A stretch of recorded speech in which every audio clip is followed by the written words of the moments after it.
So guys आज की इस वाली वीडियो में हम देखने वाले हैं एक गांव की भूतिया कहानी।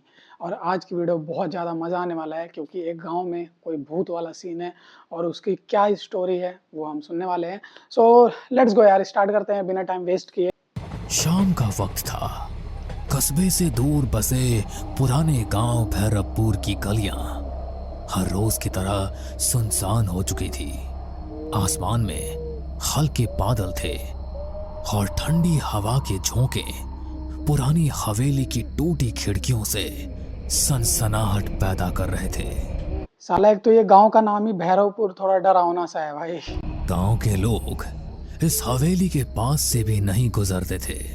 ओके, गांव में एक हवेली है। यहाँ अजीब अजीब आहटें सुनाई देती है, जैसे कोई अनदेखा इंसान आस पास घूम रहा हो। रीना अपने दोस्तों के साथ गांव घूमने आई तो थी। भाई मस्त लग रही है सबने वैसे यार। मजाक मजाक में कहा, चल रीना, तू तो बहुत बहादुर बनती है। अगर सच में हिम्मत है तो फिर हवेली के अंदर चल। मुझे किससे डर लगेगा? भूत वूत जैसी कोई चीज नहीं होती। रीना अकेली हवेली के अंदर चली गई। यार गाइस, मेरे को एक चीज समझ में नहीं आती है। जब तुम्हें पता है कि भाई वो प्लेस हॉन्टेड है, वहां पे कोई नहीं जाता है, वहां पे कुछ तो एबनॉर्मल है, तो लोग भाई इतनी बेवकूफी करके क्यों जाते हैं भाई? मेरे को समझ नहीं आता। वैसे ये सब नहीं करना चाहिए भाई। की रोशनी टूटी दीवारों पर पड़ते ही डरावनी अभी ये बहुत बहादुर बन के गई है ना, अभी देखना अब मजा आएगा इसके साथ। जब कुछ होगा ना तब मजा आएगा। परछाइयां बनने लगी। वो चौंक कर पलटी। वहां कोई नहीं था, शायद मेरे दोस्तों ने मजाक किया होगा। लेकिन पता अगले लगेगा, अभी पल रुक जा। उसने टॉर्च की रोशनी में देखा, दीवार पर उसके अलावा एक और परछाई हिल रही थी। रीना की सांसें तेज हो गई। अब आ रहा ना मजा, अब उसने मजा आ रहा धीरे है से भाई इसको। पुकारा, कौन है वहाँ? पर कोई जवाब नहीं मिला। बस धीरे धीरे कदमों की आहट पास आने लगी। वो भागकर बाहर निकली। दोस्त हंस पड़े। क्या हुआ, रंग उड़ गया चेहरे से? रीना कांपती आवाज में बोली। नहीं, अंदर कोई था। दोस्तों ने मजाक उड़ा दिया, लेकिन उस दिन के बाद से रीना के साथ अजीब घटनाएं होने लगी। कभी रात में उसके कमरे में किसी के चलने की आवाज आती, कभी शीशे में उसके पीछे कोई धुंधली परछाई दिखाई देती। गांव का नाई रघु रोज रात को देर तक दुकान बंद करता। जब वो तालाब के किनारे से घर जा रहा था तो उसे लगा कोई उसके पीछे पीछे चल रहा है। कौन है बे? सामने आ। पर कोई जवाब नहीं। अबे इस गांव में सबके साथ ऐसा कुछ होता है क्या भाई? मतलब अब एक गांव है कि क्या है भाई? सबके साथ ही हॉरर हो रहा है भाई, कुछ ना कुछ हो रहा है। पहले उस लड़के के साथ हुआ, वो तो बेवकूफ थी भाई। अब इस बंदे के साथ हो रहा है भाई, ये नाई के साथ। और ये नाई दुकान बंद करके बीच पे क्यों गया? पहले मेरे को ये बताओ भाई, ये बीच पे क्यों गया? अबे नल्ले घर जाना। इस कदमों से चलने लगा, लेकिन नाहट भी उतनी ही तेज हो गई। अचानक उसके सामने एक सफेद साया खड़ा हो गया। आंखें गहरी हरी चमक रही थी। रघु, तेरा समय आ गया है, तू बच नहीं पाएगा। रघु जोर से चिल्लाया और भाग व्हाट द हेल भाई, रघु को मार दिया। खड़ा हुआ। अगले दिन गांव वालों ने देखा रघु पागल सा हो गया था। अरे नहीं भाई, मारा नहीं है। मेरे को तो लगा भाई उसने मार दिया इसको, ये नाई को, रघु। वो बार बार कहता, आहट आहट मुझे ले जाएगी, आहट मुझे ले जाएगी। अनिरुद्ध गांव के स्कूल में मास्टर था। वो भूत प्रेत में विश्वास नहीं करता था, लेकिन एक रात जब वो हवेली के पास से लौट रहा था तो उसने साफ साफ सुना जैसे भारी जूतों की आवाज उसके पीछे से आ रही हो। अरे ये कैसी आवाज है? यहां तो कोई और नहीं है। वो मुड़ा, लेकिन पीछे सिर्फ खाली सड़क थी। फिर अचानक उसके कान में किसी ने फुसफुसाया, तू बच नहीं पाएगा। रीना, रघु और अनिरुद्ध तीनों अलग अलग लोग थे, लेकिन सबने एक ही चीज महसूस की और वो थी आहट। गांव में धीरे धीरे डर फैलने लगा। लोग कहने लगे भाई क्या हो कि रहा है? हवेली में दबे किसी रहस्य की वजह से ये सब कुछ हो रहा है। गांव भैरवपुर में अब मतलब वो जो गांव भैरवपुर है वहां पे जो हवेली है, उस हवेली में कोई आत्मा है जो पूरे गांव वालों को परेशान कर रही है। हर कोई हवेली का नाम लेते ही सिहर उठता। रीना का चेहरा अब पीला पड़ चुका था। रघु इतने दिन से? पागलपन की हद तक डर चुका था और अनिरुद्ध मास्टर भी अब रात को सर अकेले जी भूल निकलने गए भाई से क्वेश्चन। कतराने लगा था। सर के लेकिन बच गए बाहर भाई। ये डर यहीं नहीं रुका। सविता रोज रात को अपने आंगन में तुलसी को दिया जलाती थी। उस सविता रात जी भी उसने वैसा ही किया, लेकिन जैसे ही दिया जलाया उसे लगा मानो आंगन में कोई खड़ा है। कौन है वहाँ? अंधेरे में कुछ भी नहीं दिखा, लेकिन हवा का एक तेज झोंका आया और दिया बुझ गया। सविता ने माचिस जलाई, तभी देखा आंगन के कोने में एक औरत खड़ी थी, काली साड़ी वही। में, बाल बिखरे हुए। हे भगवान, वो औरत धीरे धीरे आगे बढ़ी और उसके कान में फुसफुसाई, आहट सुनो। भाई ये लोग खड़े होके क्यों सुन रहे हैं उसकी आवाज? वो उनके कान में कुछ बोल रही है और ये लोग खड़े होके सुन रहे हैं। भाई लिटरली मैं अगर इनकी जगह मैं होता ना तो मैं गायब हो चुका होता भाई। जैसे ही मैं उनको देखता ऐसे मैं भाई मैं गायब हो चुका होता। मैं वहां से तुरंत भागता भाई, ऐसे पीछे मुड़ता, तुरंत धड़ धड़ धड़ धड़ धड़ गायब। इसके प्यास का कुत्ता। ये लोग भाई सुन रहे हैं भाई खड़े होके। क्यों सुन रहे हो भाई? अभी अभी देखना ये भी पागल हो जाएगी। आहट सुनो, तुम्हें कोई लेने आ रहा है। सविता चीख पड़ी। घर वाले दौड़े, लेकिन वहां कोई नहीं था। अगर यहाँ कोई आत्मा है तो आज मैं उसे शांति दूंगा। वो मंत्र पढ़ने लगा। करो यार, उस आत्मा को शांति दो भाई। उसने पूरे गांव को परेशान करके रखा है यार। तभी हवेली की सीढ़ियों पर धीमे धीमे कदमों की आवाज आई। ये तो डरावना था भाई। कोई जवाब नहीं, लेकिन अचानक उसके सामने लोहे की जंजीर अपने आप हिलने लगी।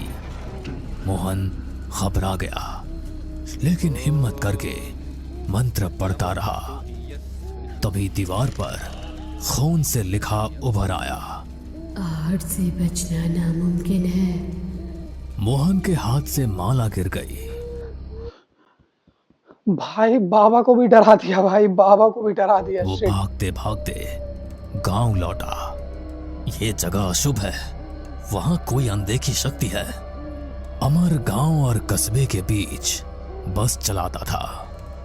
एक रात उसकी बस में कोई भी यात्री नहीं था। बस ओके। सुनसान सड़क से गुजर रही थी। अचानक उसने देखा बस की पिछली सीट पर कोई बैठा है। उसने शीशे में देखा सफेद कपड़े पहने एक आदमी जिसका चेहरा धुंधला था। अरे कौन है? टिकट तो लो। कोई जवाब नहीं। अमर अरे ये भी चूतिया है भाई। बस कहीं रुकी नहीं, बस चलती हुई आ रही है। उसने देखा पीछे कोई बैठा है तो कह रहा है टिकट लो। इसको सबसे पहले पूछना चाहिए भाई ना कि तू आया किधर से, या तो सबसे पहले भागना चाहिए भाई। बस रोककर पीछे गया। बड़े हिम्मत सीट वाले लोग खाली हैं थी। भाई। वो लौटकर ड्राइवर सीट पर बैठा। तभी उसके कान में आवाज आई, बस चलते रहो, आखिरी मंजिल तो मेरे पास है। अमर की हालत खराब तो ये हो सबको गई। डराती है भाई, कुछ उस करते दिन के नहीं है। बाद उसने रात में बस चलाना ही छोड़ दिया। गांव वालों की दहशत सुनकर पुलिस ने जांच के लिए डीसीपी अरविंद को भेजा। अरविंद इसके भी बहुत फट गया। तर्क संगत ओ! इंसान था। पुलिस वाले पे थार थी भाई, व्हाइट कलर की थार। भूत प्रेत की बातों पर हंसता रहता था। अरे ये सब अंधविश्वास है, मैं खुद हवेली जाऊंगा और देखूंगा। रात को वो टॉर्च लेकर अब हवेली हवेली सर पहुंचा। आपकी। दीवारें खंडहर हो चुकी थी, लेकिन अचानक सीढ़ियों पर भारी कदमों की आहट गूंजी। रुको, कौन है वहां? उसने टॉर्च जलाई। सामने कोई भी नहीं था, लेकिन अगले ही पल उसे लगा जैसे किसी ने उसके कंधे पर हाथ रखा हो। वो पलटा, वहां सिर्फ हवा थी। फिर उसने कानों में साफ सुना, तू सच जानना चाहता है तो तहखाने में उतर। अब तक अलग अलग लोगों ने भाई पुलिस अलग वाला नहीं अलग डरा तरीके भाई। से आहट सुनी थी। सब घटनाएं अलग अलग थी, लेकिन एक ही बिंदु पर जाकर जुड़ती थी, आहट। मुझे लगता है हवेली में कुछ राज छिपा है। जब तक पता नहीं चलेगा ये सब हमें चैन से नहीं जीने देंगे। अरे तू पागल हो गई है क्या? क्या हो रहा तू फिर से वहां जाना चाहती है? हाँ, अगर सच्चाई सामने नहीं आई तो यह आहटें हमें ऐसे ही डराती रहेगी। गांव भैरवपुर अब दहशत का पर्याय बन चुका था। लोग रात को घर से बाहर निकलना बंद कर चुके थे। हर कोई वही सुनता, धीमे कदमों की आहट। रीना का डर अब जिज्ञासा में बदल चुका था। उसने तय किया कि वो हवेली के तहखाने तक जाएगी, लेकिन अकेले जाना। अरे वो उस चुड़ैल ने कहा था पुलिस वाले को जाने के लिए, तो क्या पुलिस वाला नहीं गया वहां पे? तो अब ये जाएगी। अबे क्या हो रहा है भाई? पुलिस वाला तो जा रहा था ना। मुमकिन नहीं था। उसने भाई अंकित, पता नहीं क्या हुआ। मास्टर अनिरुद्ध और पुलिस अधिकारी अरविंद से मदद मांगी। हमें ओके, सच का अब पता अब लगाना ये होगा, सब जाएंगे। वरना ये आहटें हमें जिंदा खा जाएंगी। ठीक है, मैं पुलिस वाला हूँ, पीछे हटना मेरे बस का नहीं। सही है चलो भाई, सही है। जाओ आज रात सारे मिलके तहखाने में जाओ, उतरते देखो हैं। क्या सीन है उधर, क्या रात चल के रहा है। 12 बजे चारों लोग हवेली पहुंचे। अंदर सन्नाटा ऐसा था कि अपने दिल की धड़कन तक सुनाई दे रही थी। अचानक सीढ़ियों पर वही ये creepy आवाज है भाई। गूंजी। रीना का हाथ कांपने लगा। अरे डर मत, हम सब सेंसेशन हो साथ रही हैं है ना। भाई। सब लोग तहखाने की तरफ चलो। हवेली के पीछे एक पुराना लोहे का दरवाजा था, जिस पर जंग लगी थी। अरविंद ने जोर से धक्का दिया। दरवाजा चरमराते हुए खुला और बदबू का एक तेज झोंका आया। सीढ़ियां नीचे अंधेरे में उतर रही थी। चारों लोग नीचे उतरे। तहखाना ठंडा और सीलन भरा था।